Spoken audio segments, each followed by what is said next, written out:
Hey everybody, this is Jeff coming to you with a little training about phishing. Before we talk about technology specifically, we need to talk about culture and attitude.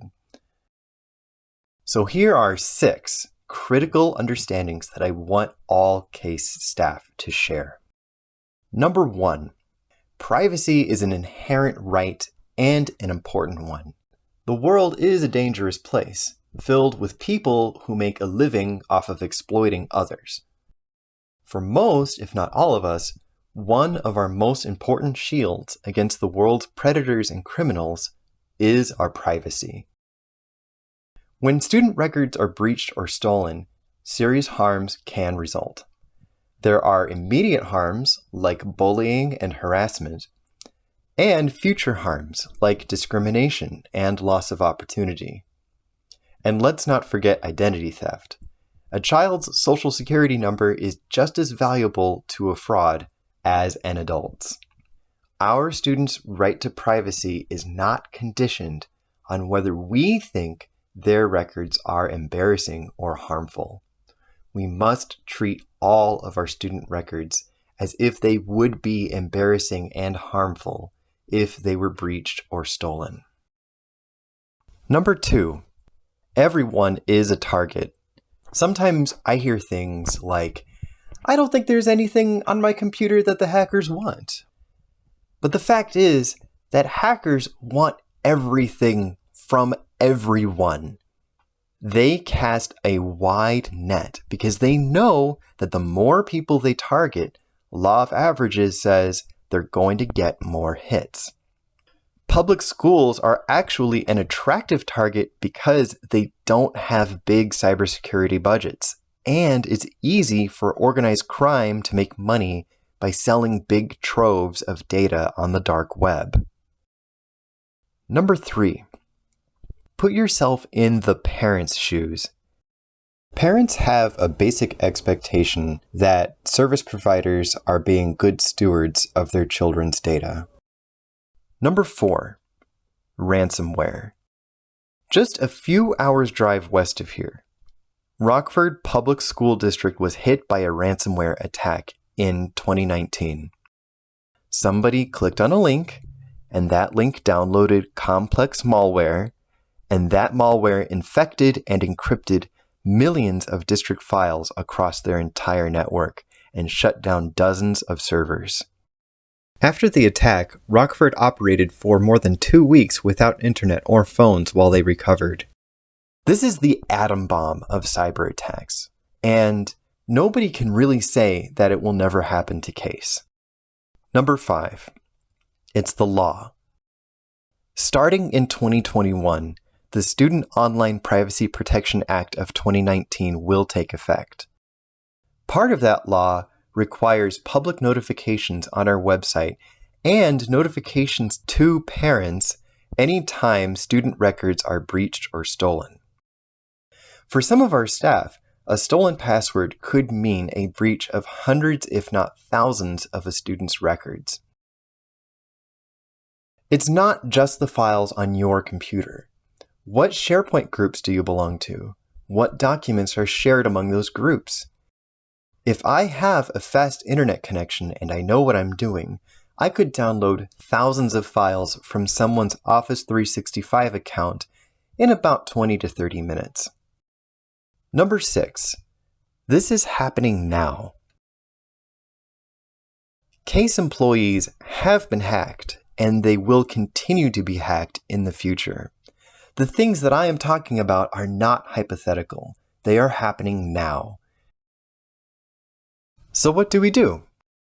The first most important thing everybody needs to do is to have strong, unique passphrases for all of your services. Your passphrases need to be at least 12 characters long, and they should have at least 2 random words or a silly phrase. Don't use a cliche like "make my day" or "I love you." Throw in a capital letter and a number or a special character somewhere in there, and you have a passphrase that cannot be brute forced by password cracking software. I know that all of us deals with dozens of user accounts in our line of work, and it can be difficult to have so many different passwords. Don't try to memorize all of them. Just keep them recorded in a safe place. That could be a paper notebook that you don't leave in your car. Or even better, it can be a spreadsheet or a Word document that itself has a password to protect it.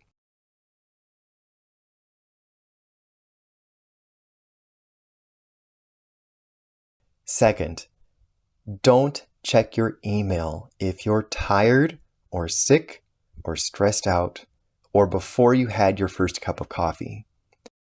That's the problem with technology. We're constantly connected to work at all hours of the day. But checking email when you're tired is a real quantifiable risk factor. Third, use extra caution when checking email on your phone. There was a study done about 10 years ago from a security firm called Trusteer, and they discovered that people are 3 times as likely to click through on phishing links when checking email on their smartphones. When you're on your smartphone, it's easy to let your guard down, and it's harder to recognize certain signs that an email is a phishing attack. Some email apps even hide the sending address, and they don't let you hover over links with a mouse cursor before you click them. As a general rule, never tap on a link in an email when using a smartphone. Let's talk about the red flags that you can recognize while you're checking email. Now, by themselves, none of these means for sure that it's a phishing email, but if you see a couple of these in combination, you should be suspicious. First, keep an eye out for new messages that come out of the blue. That means it's not connected to any other conversations you are already having over email or in real life. Second, and this is related, look out for emails that don't have any personal context in them. Personal context means details and clues that clearly identify that this is from someone you know, and it's related to a situation you're familiar with. The most successful phishing attacks in the last couple of years I have seen had one thing in common, which is that they were very short. The best lies are often the simplest ones. But be careful. Just because an email does have a little bit of context, like it prints your name or the name of somebody you know, don't let your guard down.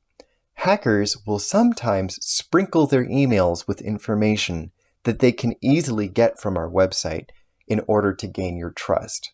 This is called spear phishing. Third, of course, are links and buttons. Treat all links and buttons in emails as if they are radioactive, unless they come with personal context or some other proof that they are legitimate.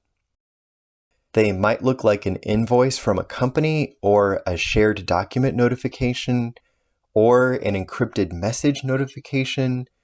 They might say that somebody left you a voicemail that you need to download to listen to, or they might look like a Zoom meeting link.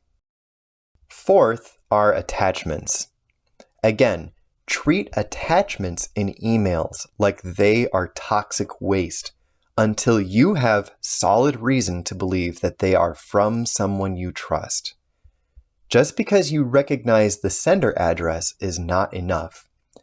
Sometimes we see attachments that are PDFs, which themselves are phishing messages with dangerous links.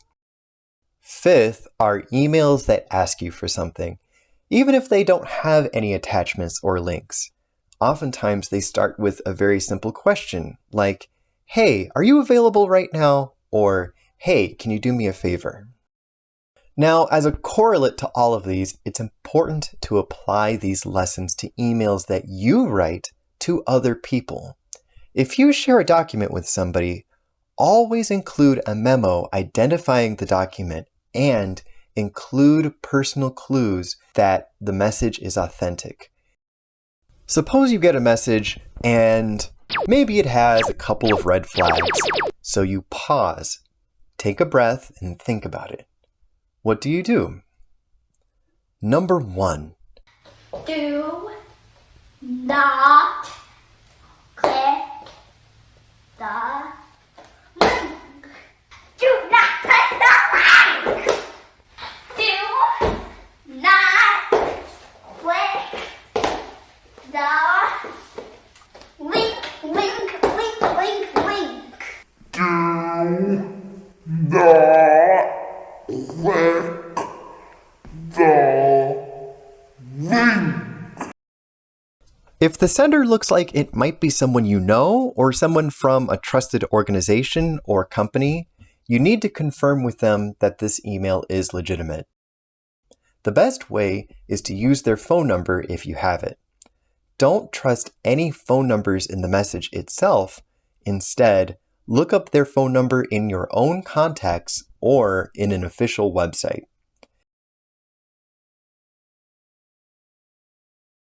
If you can't find a phone number for them, you can try composing a new email and sending it to the user's real email address. Don't click reply. However, you can't always trust the answers. If your colleague has been hacked, the hacker can send replies from the same email address. Make sure that any answers you get have enough personal context to help you make a judgment. If you have any doubts, don't click anything. If you can't reach out to the sender personally, there are other things you can look for. Check out the From field. Do you recognize the name? Do you recognize the email address? Does the email address match the name? We've had a few successful phishing attempts come from email accounts with the name Mary Furbush, our executive director. But the email address was something completely different. This is another reason why smartphones are dangerous when checking emails. Many smartphone email apps don't show you the email address, so all you see is the name. You can also look at any links or buttons in the body of the message. Do not click them. But if you hover over them with your mouse cursor, you will see the URL address that they link to appear in the lower left corner of your screen. By the way, a URL is a website address. You usually see them with https:// yada yada yada. Now this trick is only useful if you already know the signs of a dangerous URL. Generally speaking, if the URL is unfamiliar or strange looking, you should assume that it is a phishing attack. Sometimes the link in the email will look like a URL, but when you hover your mouse cursor over it, a different URL appears in the lower left corner. This is an obvious giveaway that it's a fake. Sometimes, in a clever phishing attack, the URL looks like something familiar, but it's a trick. Recognizing counterfeit URLs is a whole skill in itself.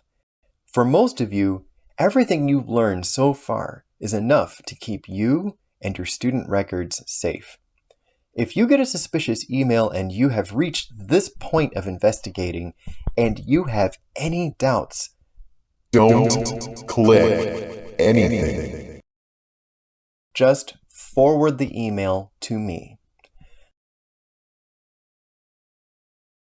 Nothing would make me happier than that some legitimate emails get accused of being phishing, because that means that people are taking the threat seriously.